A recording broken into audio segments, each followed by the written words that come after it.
Good afternoon, everyone out there in YouTube land. My name is Jared, and this is my channel, Mazda B3K.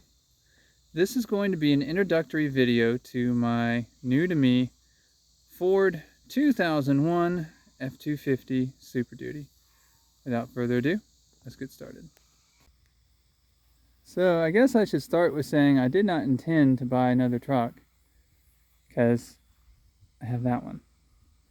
And I still fully intend to put an 8-cylinder in that one. But I was thinking about the things I wanted to do and realizing that the frame on Vic probably just could not handle it even if I gave her the power. And then by chance, when I was looking at something totally unrelated, guy had this, a unicorn of the F250 series. A unicorn in the sense of it has a full crew cab, so adults can comfortably sit in the front and rear rows, and it has a full 8-foot bed, which means you can actually still get work done. And this thing was set up as a true SuperDuty, designed to do all the towing and all the pulling. And the guy wasn't using it anymore, and his wife wanted him to get rid of it. So I said, hey, if you're ever interested in selling, let me know. He said, make me an offer. The temptation was too much, so I made him an offer. He said, yeah. I said, if I can get it running, I'll take it. And I technically got it running. I bottle fed it on some ether. It fired up. It has a fuel delivery problem. Either there's wiring at the pump or the pump itself is bad. Not sure yet. We need to drop the fuel tank and find out. I was going to try to pull the bed, and we got 6 of the 8 bed bolts out, but these 2 up here, in fact that one still has a broken Torx in it. Those 2 guys there said no thank you, we're not moving, so gonna have to drop the tank. And I'm not doing that until I get this gal in my service bay. Currently my service bay is full. It has my brother's F250 in it. Now his F250 is a non-SuperDuty. So while it is mighty and it can do great things, and it far is more capable truck than my little, compact Ranger here, B series, it can't do what this one does. So let's take a look at the interior. So this truck is currently nicknamed Miss Mildew. And she got that nickname because the previous owner just let her sit. For about 2 years she sat, never in direct sunlight. And I think with at least one door just a wee bit cracked. So as a result, she got kind of mildewy. And I have the tools to address this, and there will be videos about this later. But for now, she is most definitely Miss Mildew. Now, Miss Mildew, as I said at the intro, is a 2001, and she is an F250, and she is a SuperDuty. And she was set up, I guess, with the heavy-duty tow package, and we'll get into that in a bit. But as you can see, the rear of this crew cab, you can put an adult back here. This was actually one of the draws because often the kids want to go with me on things where I use a truck, or I go to the dump, or to Lowe's or something like that, and I can't really put them up front because a truck's just simply not safe for little guys to be up front. So with this though, I can set up car seats and they can come with.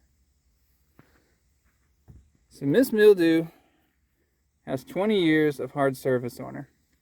And this can be seen when you look at the dash, the seats, the buckles, and many other things. But overall, for 20 years of hard use, she's in pretty good shape.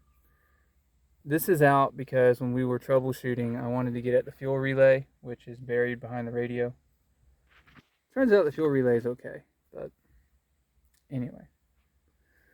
Truck did not arrive to me like this. We had to flat tow it, and it was absolutely full of clutter and junk and nastiness. So it's already been vacuumed once, and I put about a garbage bags of stuff away, and then some other stuff I wound up. Just a second, guys. There we go.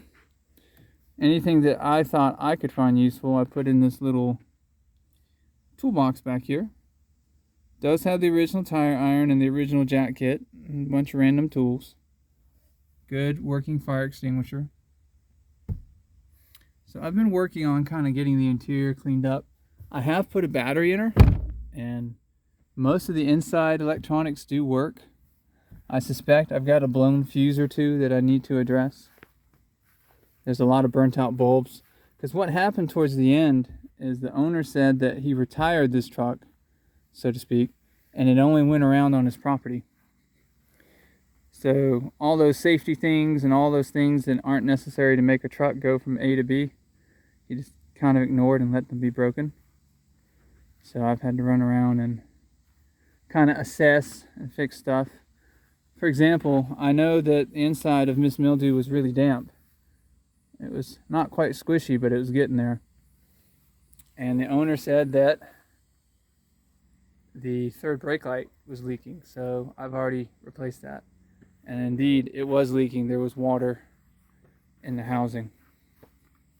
And then I also know the owner's house burned down a couple years ago, and this is some of the result. This corner of the truck was relatively close to that. So that got cooked when we went to flat tow, or a brake line blew out by the gas tank. I'm wondering if the fire had anything to do with that. We've got a heavy duty tow hitch, and we do have a 7-point connector here. I don't know if it works. I'll have to double check it. And this is the full 8-foot bed. It is definitely worn, and the previous owner wasn't real big on cleaning crap out of it, so stuff sat, made some speed holes. The crossbar that runs right there is pretty chewy. I will have to address those things, but I can't do it until I get those bolts out of there and get the bed off. This was the tailgate that was on it. It was used to attempt to move a tree. That doesn't work very well. This is the second or third tailgate for this truck. That's actually to an F250. So I got to replace that. I just went ahead and got it out of the way so that you can get in and out easier, because with the tailgate down, it blocks the rear bumper and you can't do anything. And this truck has hooeys and whiskey dents and all over it. So this is from probably hitting the tree. That is from hitting the tree.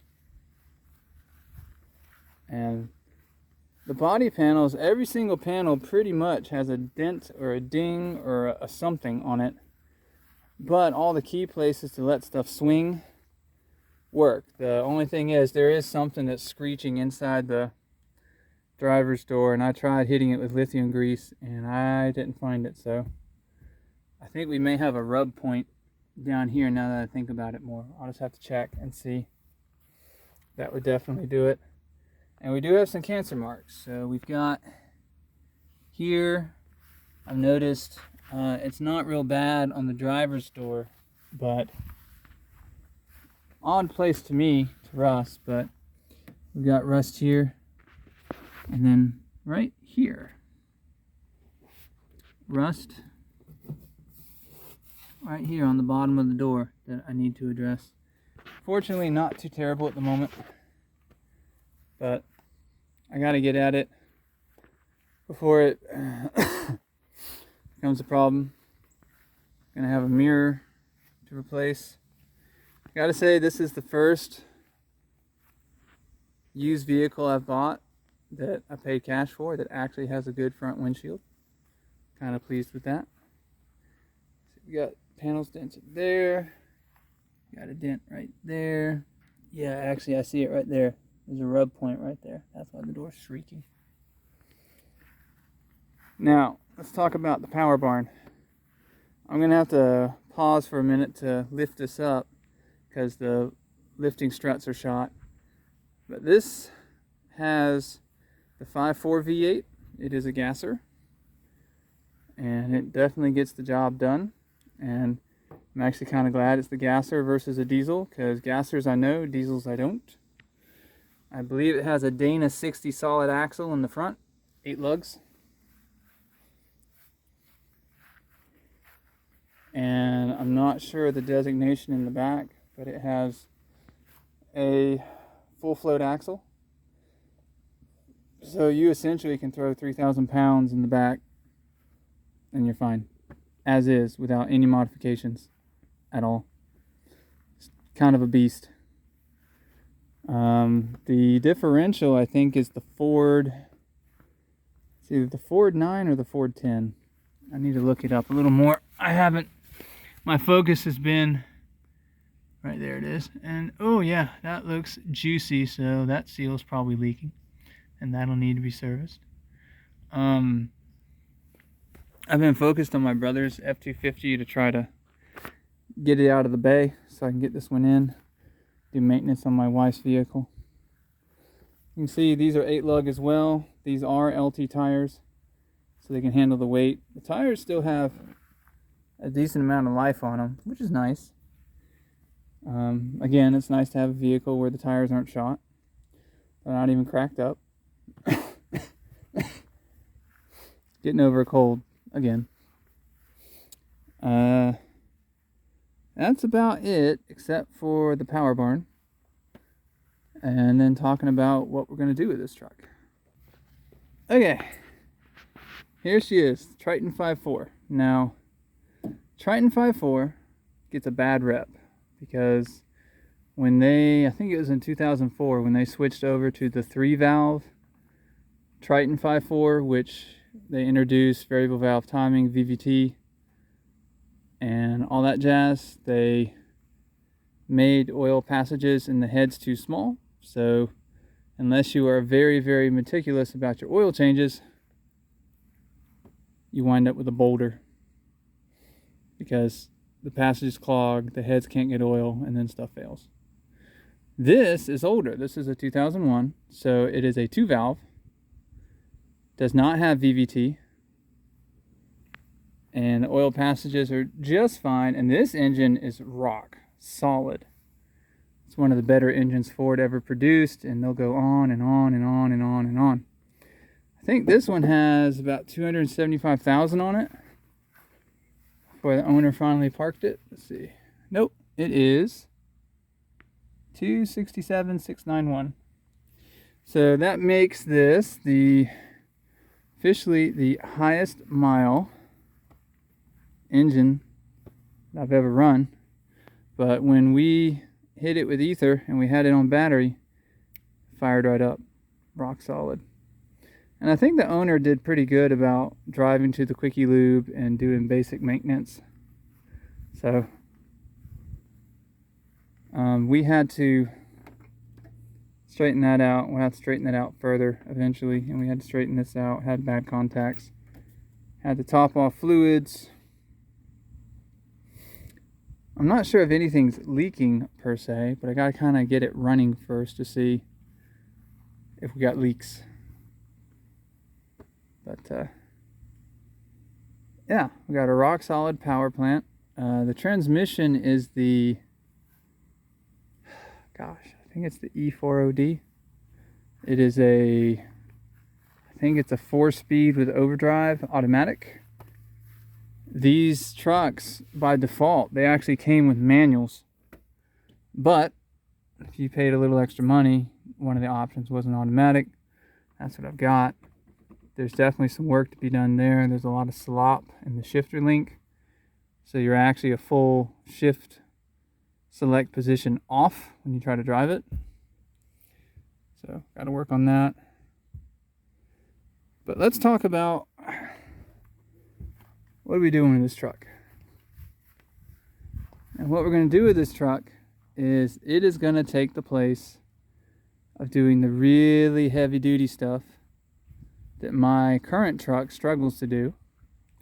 It's going to take the place of when maybe we're wanting to go to the beach or something, we want to pile a bunch of junk in the back, we need to have room for people.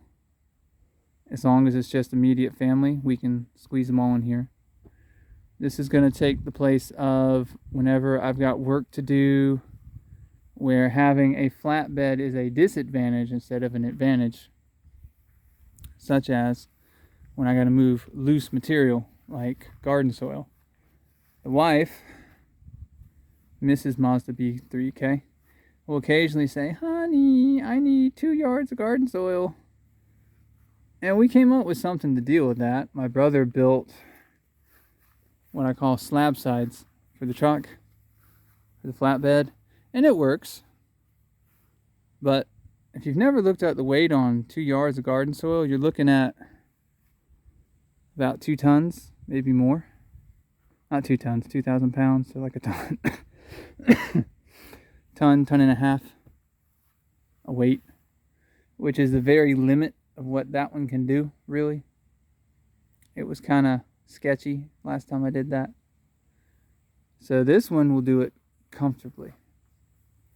It's not going to get driven a lot. I mean, I'll putter around in it about once a week just to keep the engine exercised, but it has specific things it's going to do. Just like this one is going to have specific things it's going to do. My brother's just always wanted a truck. So he got a truck. His was in a lot worse shape. That's why we still don't have the engine back in it yet. But that's about it for Miss Mildew at the moment. There's going to be plenty of videos here. I will get into how we're going to use steam. Try to get all this mildew off. Try to clean these seats. I think this is oil down here. Try to get this out of the carpet. I mean, the right way to do this would be get all the seats out, pull the carpet, and then go nuts on it, but I don't think I'm going to have the time for that. So we'll do what we can, what we got. Alright guys, that's going to do it for the intro video for Miss Mildew, my 2001 Ford F250 SuperDuty. Leave a comment if there's something worth saying, good, bad, or ugly. And if you found this video interesting, if you find that maybe this will compel someone else to go buy a SuperDuty on the cheap, then please like, share, subscribe, ring the bell, do this, that, the other, all the YouTube things. That helps out with trying to grow this channel to the point where I can monetize it, which would let me do projects for fun versus project for work, which is kind of what Miss Mildew is. And remember, I make mistakes, so you don't have to. I'll see you guys next episode.